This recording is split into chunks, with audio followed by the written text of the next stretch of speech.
Hi. Hi.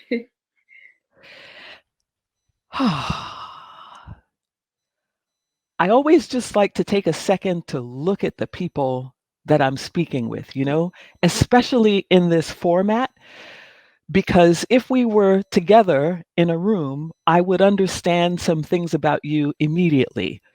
I would be able to look at what you do with your hands. I would look to see how comfortable you are in your seat. I would look to see whether or not you were smiling or needing to check in with each other to make each other safe or something like that. But so I always just take a moment to take a look and say hello.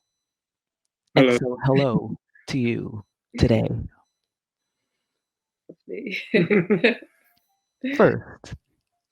And then I've been thinking about speaking with you for some days now, and I realized that I'm completely nosy and I want to know how you met.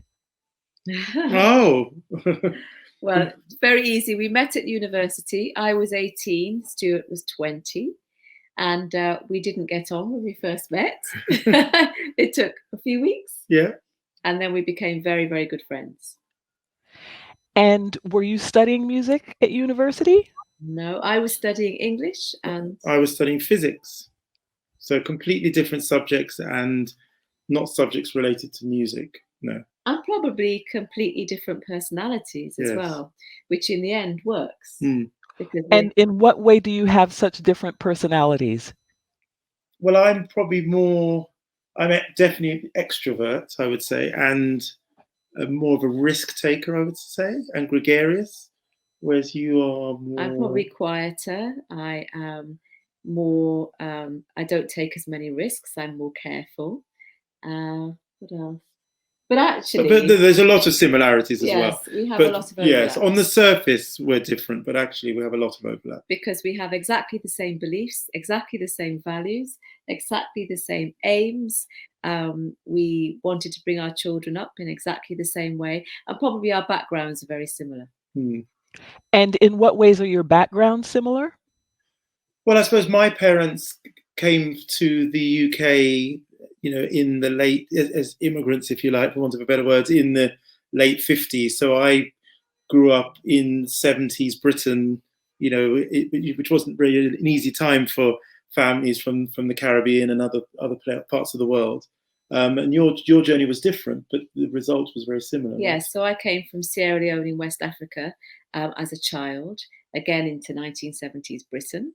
And so I suppose our experiences were very similar, both from immigrant families, both from Black families in the UK at that time, and probably from very similar families in lots of ways, with similar aspirations. Yeah, so both our families were, very keen on education and very keen on music and very keen on family, very keen on extended family and all of that. So, I think that is always easy if you're in a relationship with someone and, they like family, they like sort of extended family and all of that. Stuart, where in the Caribbean are your family from? Yeah, Antigua. You know what's funny? Oh, man, I knew it. My parents are from Nevis and Montserrat. Oh, yeah.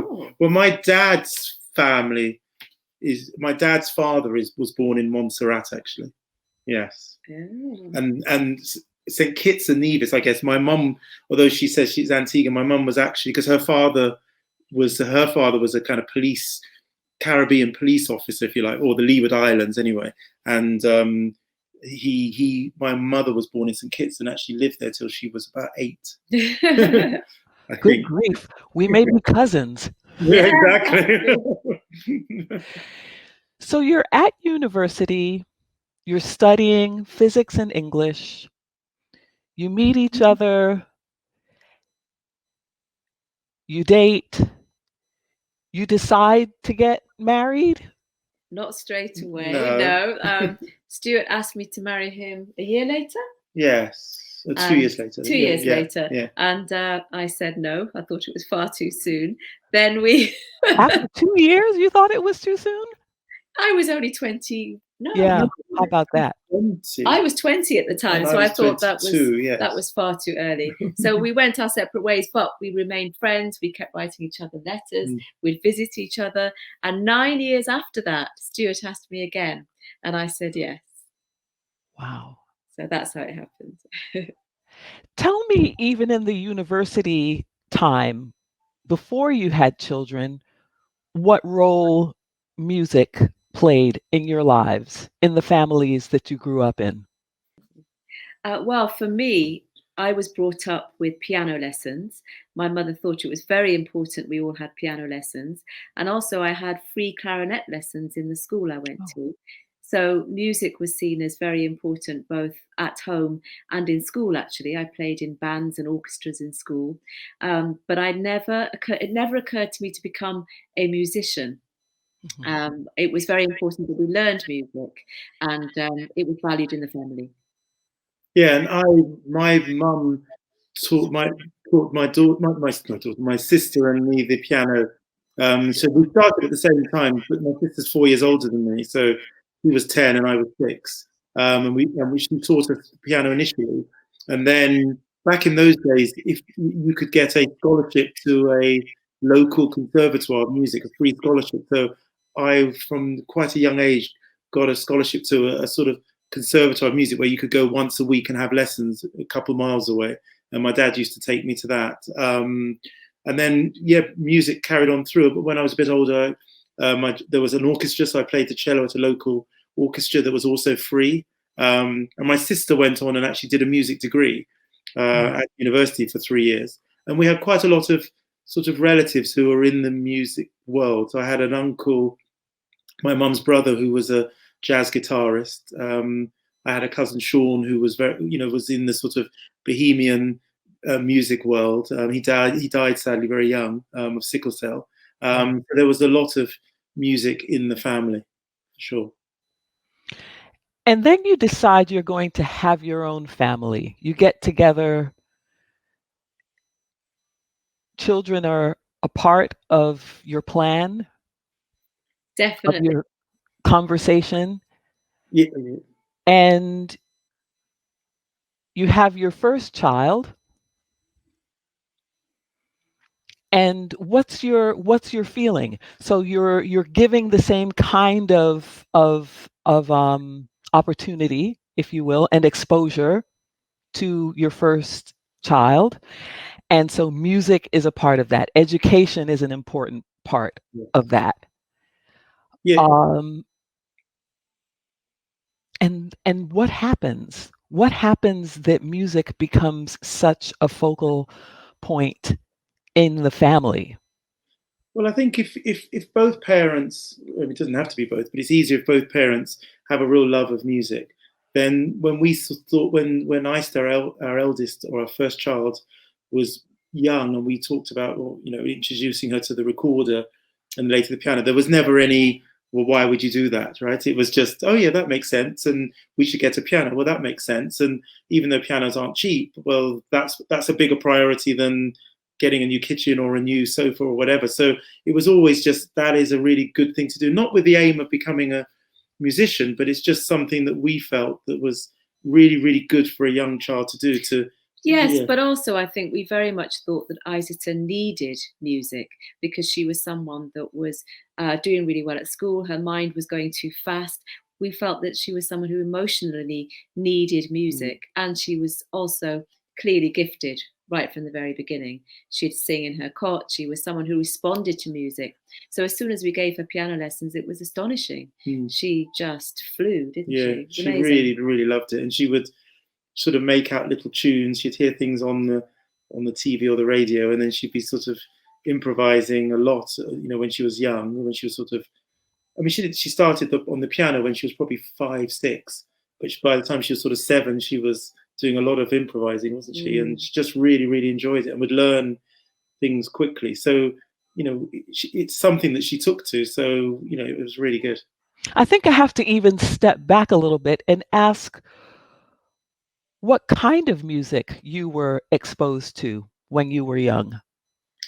So, for me, it was reggae was a big part. Reggae and I mean, sort of 70s, so it was reggae and funk, as it was called back there, reggae and funk and calypso, and then and then classical music as well. So I would say it was those genres, and then other things as well, of course. But I would say the main things in our family was sort of reggae music, soul music, and classical music. Yes, and for me, it was all kinds of music. It was African music, reggae as well. It was pop music. We learned classical music because my mother was very keen that we had technique. But what we listened to was everything. Yeah, I was the same. Yeah, study was classical music, learned music, classical music instruments, but what you listened to was everything.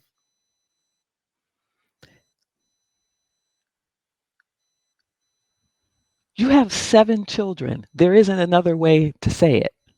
7. I'm one of 6. So yeah. I kind of get it, or I get being part of a tribe. Although my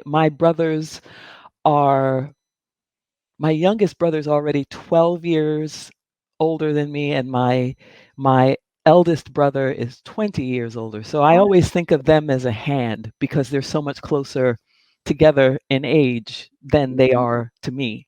I'm closer in age to my nieces and nephews than I am to my brothers. But your children are born how many years apart? Well, we had the first 4 in 4 years. So Isata was 4 when number 4 was born. Then there was a 2-year gap, then a 3-year gap, and then another 3-year gap. So altogether, between the oldest and the youngest, it's about 13 years. 13 years, yes. But they're very close in that space. And was that just how that happened? You were excited to have a big family? Did you always plan to have a big family, or as a couple you saw yourselves as having this? Well, Stuart wanted 3 children, I wanted 4 children, and we ended up having 7 children. But I was very keen that they should be close together in age, because for me it was really important that they were friends and they were contemporaries and they could play together and they could identify with each other. Because I'm one of 4, we're very close in age, and I thought that was actually really important. Yeah, I mean, we planned for 4, but I think when we talked about having 5, it seemed natural, and then 6 came along, and then we thought 7 was a really nice number. So maybe we added, my 3 and Caddy's 4 wishes, and you get to 7. So that was probably how it happened. And everyone had music lessons of some sort? Absolutely. Yes. And I think when the younger ones saw Isata, they wanted to follow and do what she was doing. And then, of course, they started playing together, which was a whole different thing.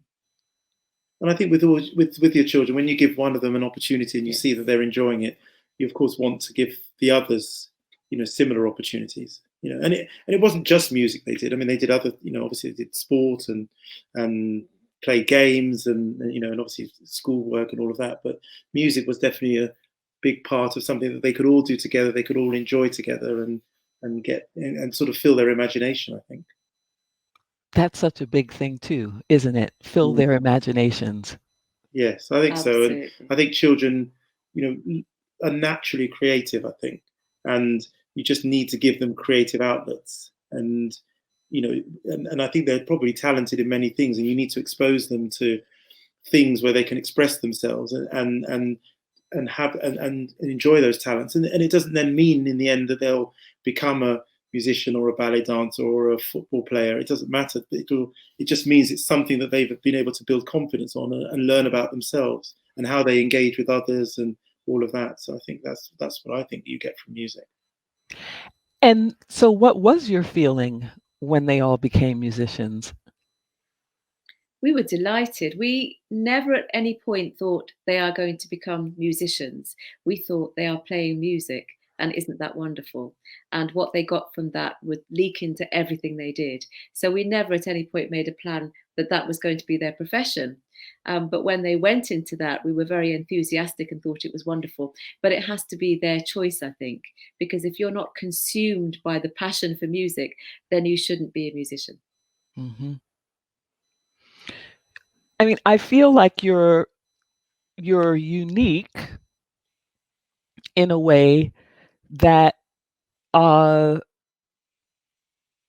Black parents, particularly immigrant parents, they want their children to be doctors and lawyers and things that they consider safe, things that they also consider contribute to society in a way that perhaps they don't necessarily feel music does, that that's somehow a luxury, that it's for other people, but that if you're coming from an immigrant family of color, that you must be a particular kind of participant in society. How come you think that you were okay with them being musicians?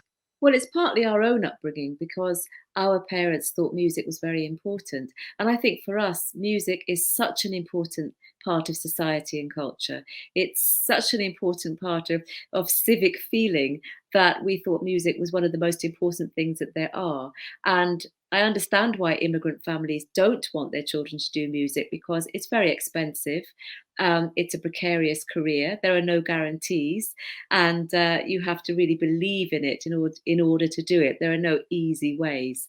But for us, we thought it was incredibly important to society and to being part of society. Actually. Yeah, definitely. And I think my parents never. Interesting, when I think back to my childhood, because you often think back to your childhood later in life, and you have sort of memories of it, but they never mooted particular careers. I never heard my parents say, I want you to be a doctor or a lawyer. They always just said, I want you to work hard at school, and do well and make sure that you are, you understand things and you read. My mother was passionate about reading. You had to read all of the classics, all of Charles Dickens and all of that stuff. And then music. And she was really passionate that we practiced. And when I said I was going to do a physics degree, it was that was fine as well. That's an academic pursuit. You enjoyed it. So I think that then was in me. There was never this idea with the children that you have to, you just do what you love doing. And it could have been that one of them said, I wanted to be a surgeon or something, and that's fine too. But it was just more about, having passions really and disciplines around those and enjoyment.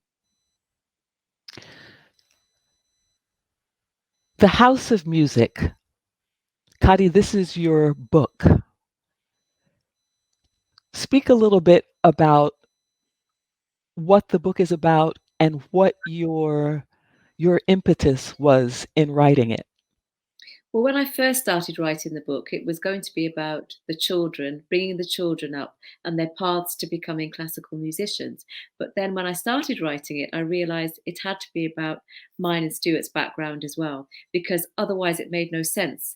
The choices we made and the feelings we had and the way we wanted to bring them up and why we introduced them to music. And we had to talk about everything that came before that.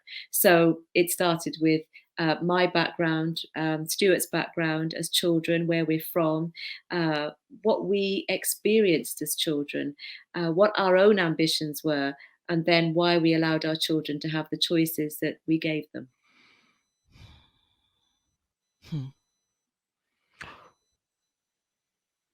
When you were finally done with it,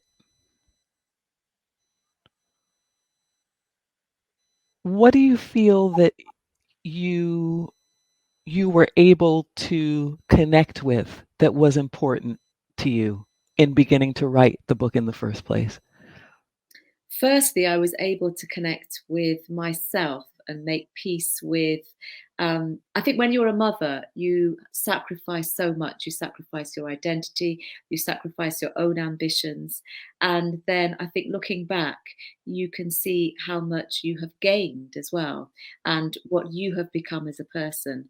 And I think what it helped me to do is explore my relationship with the children and also who they are. I think if you go through all the early years and who you are and who you were as a child, then it's much easier to understand what came later. And at the end of the book, I have this long reflection and realize that what I'm doing is looking back at the past and thinking all these things are in the past, and what is going to happen in the future.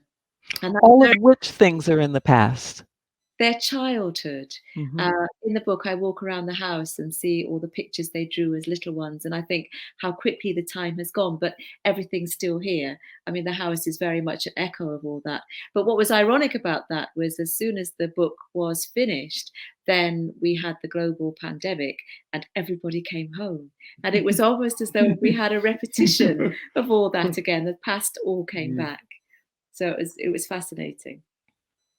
And how about for you, Stuart? What is the book? What is your experience of the book and reading Kadi's impressions of not just your children, but her own childhood and this foray into having these 7 musicians? I think it's a sort of a reflection, really. I mean, obviously, a lot of the content. I mean, I lived through a lot of the content because it's our children, and a lot of the stories about Kadi's childhood, I knew about, but you never know everything.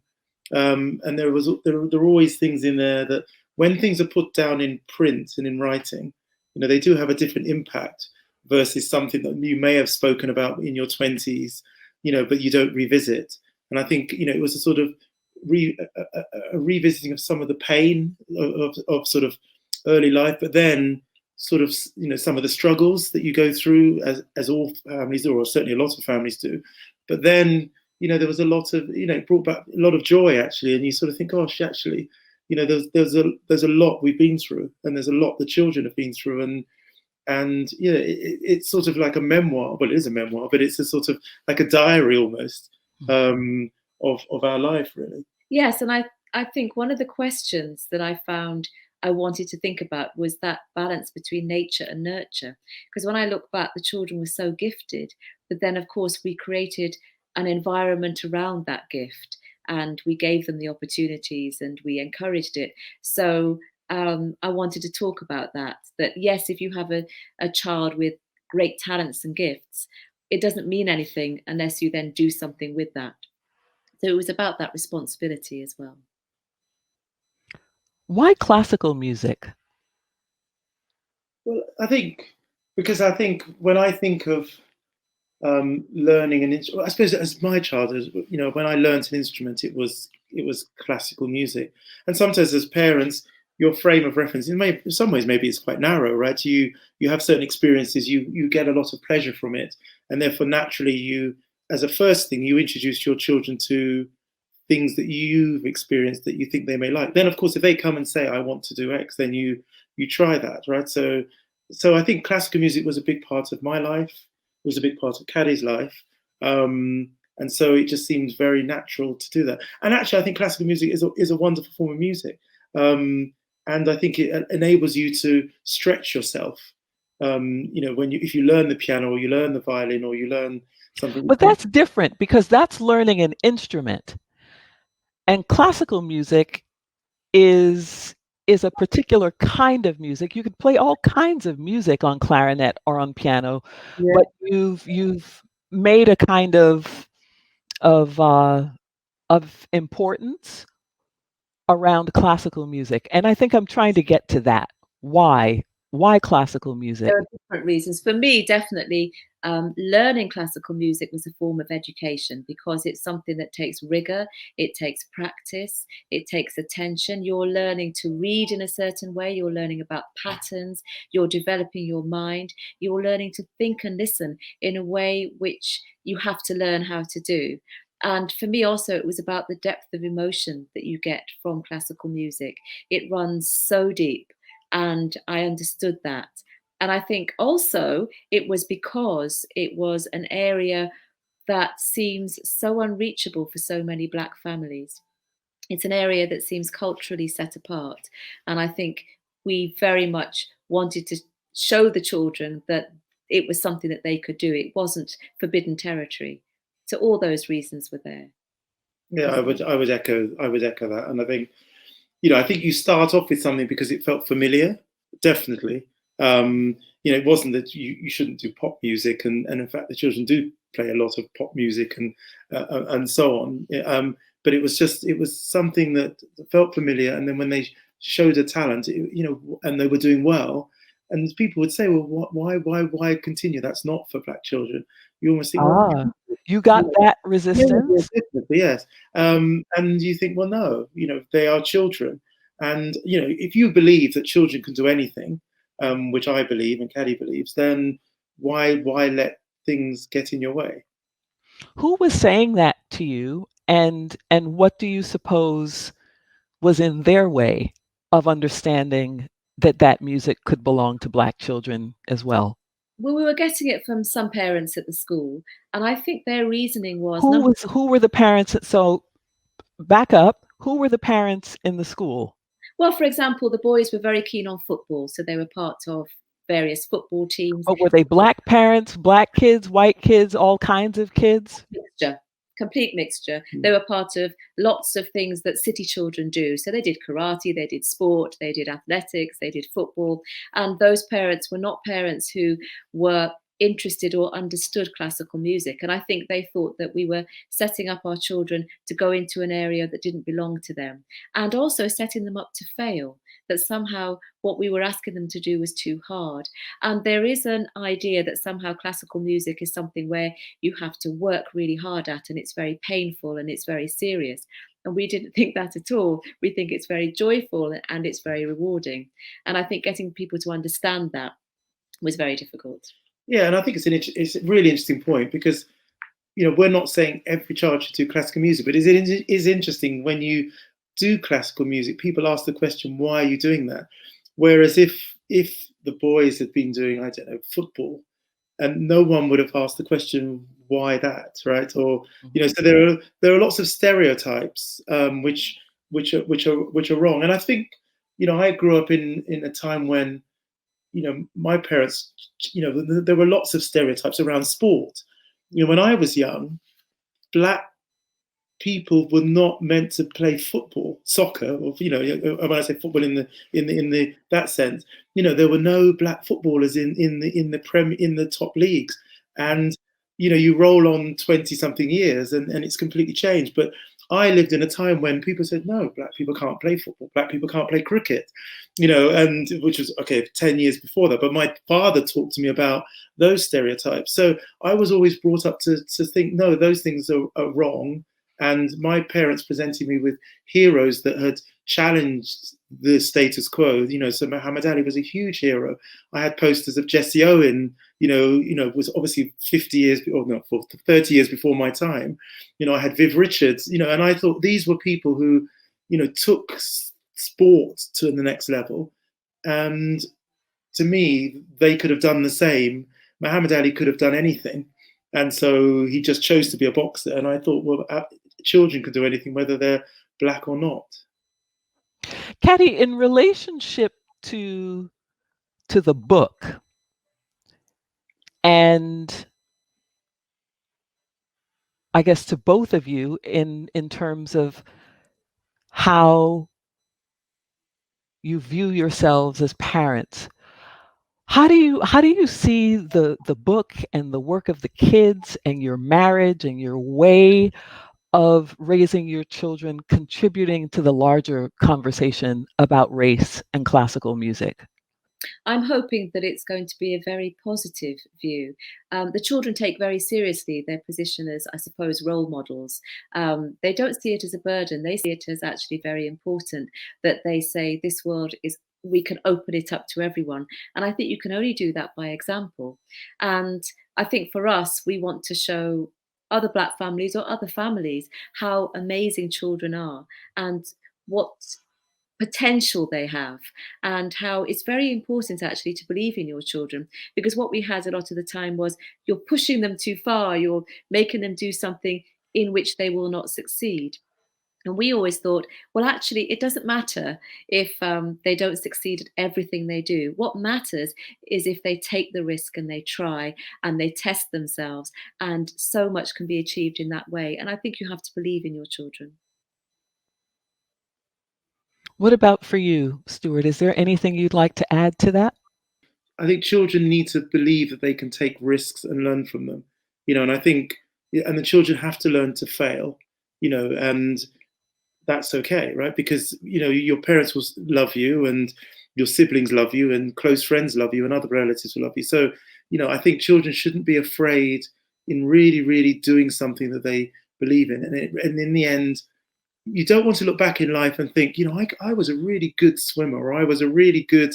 We all have that, right? We all look back and think, I was pretty good at that. And then you later on think, well, why didn't I pursue it? And I think we've tried to give that to our children. Really, is really push yourself, work hard, and believe in yourself, and then let's see what happens. And I think what comes out in the book is the power of persistence, because I do talk about the hours that they practiced and all of that, but also in how much self-belief you need to have and how important that is. And I think from the beginning of the book to the end, it shows that path that, yes, you have to have dark days, you have to have days when it looks like it's not working, but you just have to carry on. And it's that persistence, I think, which I hope that we've taught them and which they now teach us, to be honest. And kindness. I think that's the other thing that's very important within families and within people. And I hope we've taught them to be very kind to others, kind to each other. And that supportiveness, I think, is incredibly important, not just within the family, but within Black society and within society in general. And I think that's something which isn't valued these days as much as it should be. And I hope that they are going to go forward into the world and show the importance of that. Stuart and Kadiatu Kanneh-Mason. Kadi's book is called The House of Music. What a pleasure to meet you and to speak with you. Thank you so much. And thank you very much. Real pleasure.